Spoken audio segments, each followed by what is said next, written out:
अभी थोड़ी देर पहले मैंने आपको बताया कि खबरें आ रही हैं कि अमेरिका भारत को ऑफिशियली F-35 का ऑफर भेजने जा रहा है। इस पर कई लोग कहने लगे कि भारत को क्या ज़रूरत है F-35 की, या रूस के Su-57 की हमें क्या ज़रूरत है। हम खुद का MK बना तो रहे हैं, कल परसों ही तो अनाउंसमेंट हुई है, तो फिर F-35 की बात क्यों हो रही है। तो इसका जवाब मैं आपको नहीं दूंगा, जवाब देंगे खुद वायुसेना के प्रमुख, और इनका जवाब कड़वा जरूर है लेकिन बिल्कुल सही है। दरअसल हाल ही में CII का एक बड़ा कॉन्फ्रेंस हुआ जिसके अंदर देश के तमाम सेक्टर्स के जो लीडर्स थे वो पहुंचे थे, चाहे हमारी नौसेना के प्रमुख हो, थल सेना के, वायुसेना के प्रमुख, या देश की तमाम कंपनियों के CEO वगैरह सब पहुंचे थे। और इसी में भारतीय वायुसेना प्रमुख ने जो कहा वो बहुत शॉकिंग है, क्योंकि इससे पता चलता है कि हमारी देसी कंपनियां, खासकर की जो सरकारी हथियार निर्माता कंपनियां हैं, कैसे वो देश के आम लोगों के इमोशंस के साथ खेलती हैं, कैसे वो देश के जो आर्म्ड फोर्सेस हैं, जो हमें प्रोटेक्ट करती हैं, हमारी रक्षा करती हैं, के साथ कैसा रवैया अपनाया जाता है। दरअसल वायुसेना प्रमुख ने बताया कि भारत की देसी कंपनियां अमूमन हमें बड़े बड़े वादे करती हैं, कह देती हैं कि हम फलानी स्टेज पर पहुंच गए हैं इस वेपन को बनाने के, और बहुत ही जल्द ये स्टेज पूरा करके वेपन सिस्टम तैयार कर लेंगे। उसके बाद एम्बिशियस टारगेट बताए जाते हैं, सपने दिखाए जाते हैं देश के लोगों को कि हम इस चीज को इतना जल्दी बना लेंगे। लेकिन टाइमलाइन का ये मुद्दा मुसीबत बनता है आर्म्ड फोर्सेस की, क्योंकि इनकी टाइमलाइन हमें पता है ये कभी पूरा नहीं करने वाले।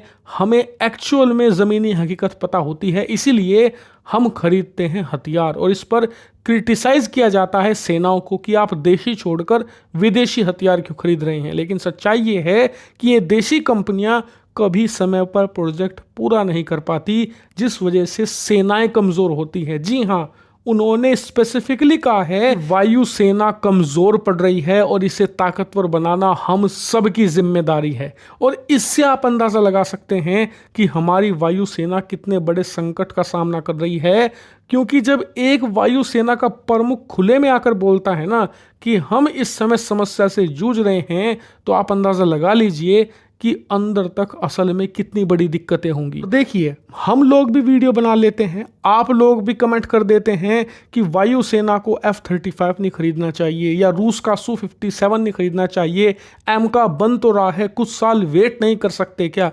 लेकिन आप ज़रा ध्यान से सोचिए कि आखिरी बार भारत की सरकारी कंपनियों ने कौन सा हथियार टाइम पर बनाकर दिया था। इसका प्राइम एग्जाम्पल है तेजस लड़ाकू विमान। सन 2000 के आसपास कहा गया था कि भारत खुद का तेजस लड़ाकू विमान बना रहा है, और इसीलिए अब हमें कोई भी विदेशी लड़ाकू विमान नहीं खरीदना पड़ेगा। लेकिन वायुसेना को अंदाज़ा था कि ज़मीनी हकीकत क्या है।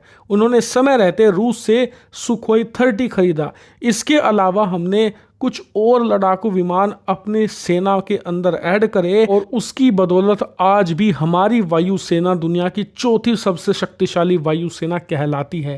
लेकिन ज़रा सोचिए कि वायुसेना इन सरकारी हथियार निर्माता कंपनियों के बहकावे में आ जाती और तेजस का इंतजार करती और विदेशी लड़ाकू विमान ना खरीदती, तो क्या होता। तेजस लड़ाकू विमान अब तक वायुसेना को नहीं मिल पाए हैं। आप सोचिए 20 सालों में हम किस संकट का सामना कर रहे होते।